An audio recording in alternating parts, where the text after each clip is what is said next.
So hello guys, this is Tarun Sunkar और स्वागत है आप लोग का फिर से हमारे नए यूट्यूब चैनल डिसिप्लिन ट्रेडर पे। तो गाइस आज जो हम ऑप्शन ट्रेडिंग के बारे में समझने वाले हैं। बेसिकली ऑप्शन क्या होता है, ऑप्शन ट्रेडिंग होता क्या है, यहाँ क्या स्ट्राइक प्राइस होता है, क्या प्रीमियम होता है, क्या ऑप्शन बायर होता है, क्या ऑप्शन सेलर होता है, ये सारी चीज के बारे में हम समझने वाले हैं। बेसिकली मैं जो है एक सीरीज स्टार्ट कर रहा हूं जिसमें हम ऑप्शन के बारे में A to Z चीजें सीखने वाले हैं। ठीक है, हम यहाँ सारे स्ट्रेटेजीज को सीखेंगे ऑप्शन से रिलेटेड। हम ऑप्शन बाइंग सीखेंगे, ऑप्शन सेलिंग सीखेंगे, मतलब सारा कुछ हम ऑप्शन से रिलेटेड चीजें सीखने वाले हैं। तो अगर आप हमारे चैनल पे नए हैं और आप हमारे चैनल के वीडियोस को पहली बार देख रहे हैं तो आप हमारे चैनल को सब्सक्राइब कर लीजिए, क्योंकि हम जो है प्रॉफिटेबल स्ट्रेटेजीज बनाते रहते हैं। और अगर आपको इंट्राडे ट्रेडिंग सीखना है, इंट्राडे ट्रेडिंग से रिलेटेड आपको वीडियो देखना है, स्ट्रेटेजीज देखना है, सीखना है, तो गाइस आप प्लेलिस्ट में जा करके हमारे सारे स्ट्रेटेजीज को देख सकते हैं और सीख सकते हैं। ठीक है, और आज जो हम ऑप्शन सीखने वाले हैं और इससे रिलेटेड सारी जानकारियां हम लेने वाले हैं। तो चलिए हम अपने स्क्रीन पे चलते हैं और ऑप्शन क्या होता है वो हम समझते हैं। ठीक है, तो आज जो हम क्लास 1 पे हैं। ठीक है, ये पहला क्लास है हमारा ऑप्शन का। तो चलिए गाइस हम थोड़ा सा इसको स्टोरी से, एग्जांपल से समझते हैं ताकि आपको क्लियर समझ आ जाएगा कि ऑप्शन क्या होता है एक्चुअल में, ऑप्शन सेलर क्या होता है, ऑप्शन बायर क्या होता है, क्या स्ट्राइक प्राइस होता है, क्या प्रीमियम होता है। उसके बाद हम एक और एग्जांपल देखेंगे जो हमारे स्टॉक मार्केट से रिलेटेड रहेगा। तो ये एग्जांपल पहले हम समझ लेते हैं, देन हम स्टॉक मार्केट से रिलेटेड एग्जांपल देखेंगे। तो लेट सपोज ये है एक राहुल नाम का बंदा। राहुल नाम का एक बंदा है जिसको जो है प्रॉपर्टी खरीदनी है। ये है हमारे सेठ जी जिनको प्रॉपर्टी बेचनी है। ठीक है, तो ये हो गया हमारे बायर, इसको खरीदना है। ये हो गया हमारा सेलर। ठीक है, राहुल नाम का एक बंदा है जिसको प्रॉपर्टी खरीदनी है और एक हमारे सेठ जी है जिनको प्रॉपर्टी बेचनी है। अब राहुल नाम का बंदा जो है सेठ जी के पास जाता है और कहता है कि सेठ जी मुझे एक प्रॉपर्टी खरीदनी है। तो सेठ जी उनको प्रॉपर्टी दिखाता है, ये है हमारा प्रॉपर्टी।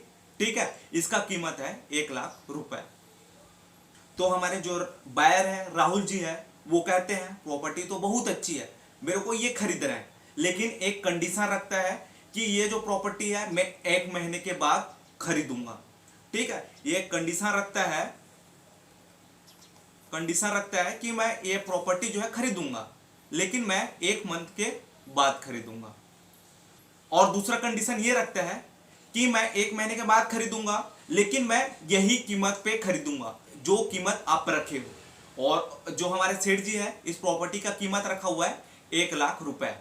तो ये जो राहुल जी है वो दूसरा कंडीशन ये रखता है, ये मैं प्रॉपर्टी खरीदूंगा, लेकिन जो कीमत आज है वही कीमत पे मैं 1 महीने के बाद खरीदूंगा।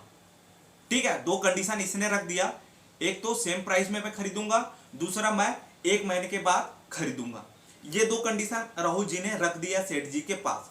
अब सेठ जी थोड़ा सा सोचता है और कहता है ठीक है, आप जो है ये प्रॉपर्टी 1 महीने के बाद खरीद सकते हैं और वही कीमत पे आप खरीद सकते हैं, बट क्या इसकी गारंटी कि आप 1 महीने के बाद ये प्रॉपर्टी लेने आओगे? हो सकता है ये प्रॉपर्टी का कीमत 1,00,000 से घट करके 80,000 हो जाए, 80,000 हो जाए 1 महीने के बाद, तो आप तो नहीं आओगे मेरे पास और 1 महीना जो है प्रॉपर्टी मेरे पास पड़ा ही रह जाएगा। ठीक है, तो उसके लिए आपको एक प्रीमियम मेरे को देना पड़ेगा। प्रीमियम कितना देना पड़ेगा? आपको 5,000 रुपए मेरे को एक प्रीमियम देना पड़ेगा। मतलब कि अगर आप टाइम पे नहीं आए तो ये 5,000 जो है मेरे पास रह जाएगा, ये मेरा हो जाएगा।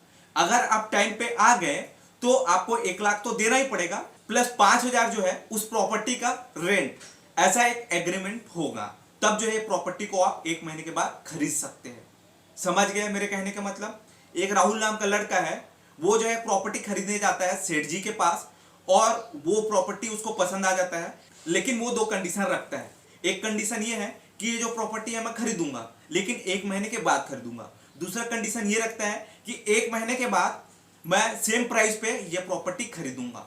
तो सेठ जी जो है उनके पास एक कंडीशन रखते हैं कि ठीक है आप आ जाना, 1 महीने के बाद आ जाना और प्रॉपर्टी रख लेना, बट उसके लिए आपको मेरे को एक जो है सिक्योरिटी देना पड़ेगा। सिक्योरिटी आपको 5,000 रुपए देना पड़ेगा, तब ये प्रॉपर्टी के हकदार आप होंगे।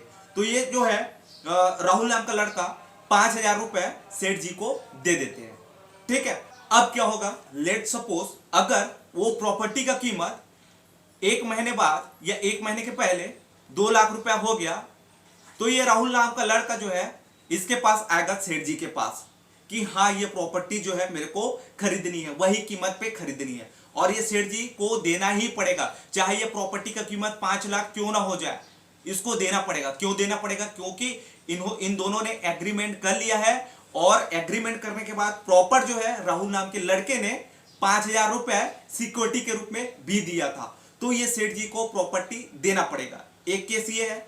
सेकेंड केस ये है, अगर इस प्रॉपर्टी का कीमत घट करके 90,000 हो गया, तो घट करके 90,000 हो गया तो क्या ये राहुल नाम का लड़का अगेन इसके पास आएगा, सेठ जी के पास प्रॉपर्टी लेने?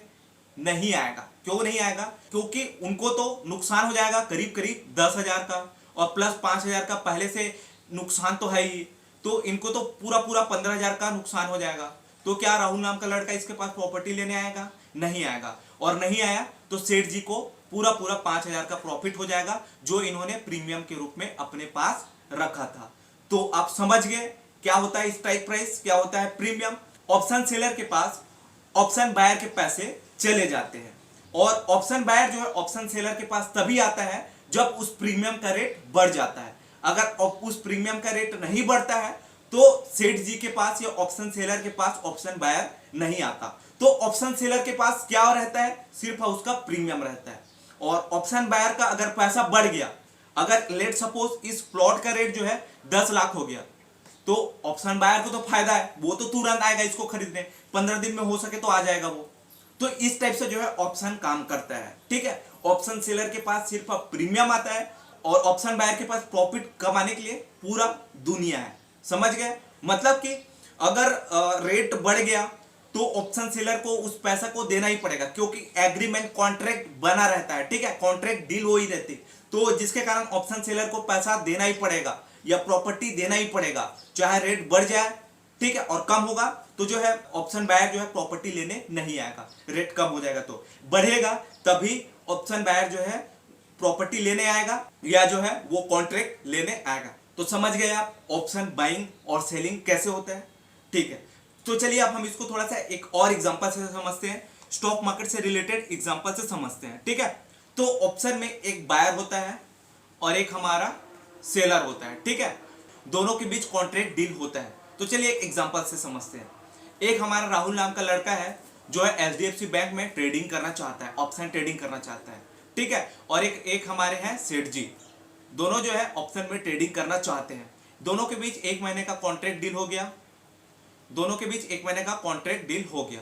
1 दिसंबर को एचडीएफसी बैंक का स्पॉट प्राइस या बोल सकते हैं मार्केट प्राइस है 1,000 रुपए। ठीक है, और इसका प्रीमियम भाव है 20 रुपए, प्रीमियम का भाव है 20 रुपए। अब ये 20 वाला प्रीमियम लेके हमारे राहुल जी है सेलर के पास जाते हैं, बोलते हैं कि ये जो 20 वाला प्रीमियम है अगर बढ़ गया तो आप मेरे को पैसा देंगे, अगर ये घट गया तो ये 20 वाला जो प्रीमियम है आप रख लेना। ठीक है, तो ऑप्शन सेलर मान जाता है, ठीक है अगर इसका भाव बढ़ गया तो मैं आपको पैसा दूंगा और इसका भाव नहीं बढ़ा तो और नीचे गिर गया तो ये 20 रुपये प्रीमियम मेरा है। तो ये इमीडिएट जो 20 वाला प्रीमियम है ये इसके पास आ जाता है, तो इसके पास 20 रुपया माइनस हो गया और इसके पास 20 रुपया प्लस हो गया। ठीक है, ये एक हिसाब से दोनों के बीच में एक डील होता है, कॉन्ट्रैक्ट डील होता है, ये दोनों के बीच में हो रहा है। इसमें दोनों में से किसी का भी नुकसान हो गया, अगर बायर का इसमें नुकसान हो गया तो सेलर के पास रोने नहीं जाएगा कि भाई मेरा पैसा वापस दो, क्योंकि ये दोनों के बीच में कॉन्ट्रैक्ट डील हुआ है। और सेलर को नुकसान हो गया तो ये सेलर रोने नहीं जाएगा बायर के पास कि भाई मेरा जो है नुकसान हो गया, बड़ा नुकसान हो गया, आप मेरे को पैसा दो। ठीक है, क्योंकि दोनों के बीच में कॉन्ट्रैक्ट डील हुआ है, एग्रीमेंट हुआ है। ठीक है, जैसे कि मैंने ऊपर में समझाया था, कोई किसी के पास रोने नहीं जाएगा। तो किस कंडीशन में ऑप्शन बायर जो है ऑप्शन सेलर के पास जाएगा अपना पैसा लेने? सो गाइस लेट्स सपोज 30 दिसंबर को जो स्पॉट प्राइस है, ठीक है, ये जो प्राइस है वो बढ़ के 1100 हो गया, तो अब यहाँ ऑप्शन बायर को बेनिफिट हो गया। अब यहाँ लगभग उसको 100 रुपए का बेनिफिट हो गया और ये 20 रुपए उन्होंने अपना प्रीमियम दिया था, तो टोटल इसको बेनिफिट हो गया 80 रुपए का। तो ये आप तुरंत जाएगा भाई मेरा जो है 80 रुपए का बेनिफिट हो गया, अब मेरे को आप दो 80 रुपए। तो ऑप्शन सेलर को देना पड़ेगा। तो ऑप्शन सेलर को यहां कितना नुकसान हुआ, 100 माइनस 20 रुपए, क्योंकि इसके पास 20 रुपए पहले से था ही, तो 100 माइनस 20 यानी कि इसको नुकसान हुआ 80 रुपए। तो इस टाइप से जो है ऑप्शन बाइंग और सेलिंग का काम चलता है। ऑप्शन बायर तभी ऑप्शन सेलर के पास जाएगा जब उसका प्रीमियम का रेट बढ़ जाएगा, जैसे इस सिचुएशन में हुआ है। अगर प्रीमियम का रेट नहीं बढ़ा तो ऑप्शन बायर ऑप्शन सेलर के पास नहीं जाएगा, ये आप समझ गए होंगे, ठीक है। तो इस टाइप से जो है ऑप्शन बाइंग और सेलिंग का काम चलता है, और इस टाइप से जो है ऑप्शन में काम किया जाता है। स्ट्राइक प्राइस और स्पॉट प्राइस कब बढ़ता है और प्रीमियम क्या होता है, ये सारा कुछ आपको पता चल गया होगा, ठीक है गाइस। और आप अभी भी सोच रहे होंगे कि ऑप्शन बायर ज्यादा पैसा कमाते हैं और ऑप्शन सेलर कम पैसा कमाते हैं, ऐसा नहीं है। मोस्ट ऑफ द टाइम जो स्टॉक मार्केट में ऑप्शन सेलर है वो लगभग 70% टाइम पैसा कमाते हैं और 30% टाइम जो है ऑप्शन बायर पैसा कमाते हैं। तो ऑप्शन सेलर ज्यादा पैसा कमाते हैं, ज्यादातर जो है प्रीमियम उनके हाथ में आ ही जाता है, ठीक है गाइस। तो ये आप समझ गए होंगे, और ठीक है, इतना ही है। और नेक्स्ट क्लास में हम समझेंगे कि क्या होता है at the money, in the money, out of the money, ये सारा कुछ हम समझेंगे, पूरा डिटेल्स में हम समझेंगे। आई होप मैंने सही समझाया ऑप्शन को और आप लोग को समझ आ गया होगा। तो चैनल लाइक शेयर सब्सक्राइब कर दीजिए, ठीक है। और चलिए गाइस, नेक्स्ट वीडियो पे मिलते हैं नए स्ट्रेटेजी के साथ।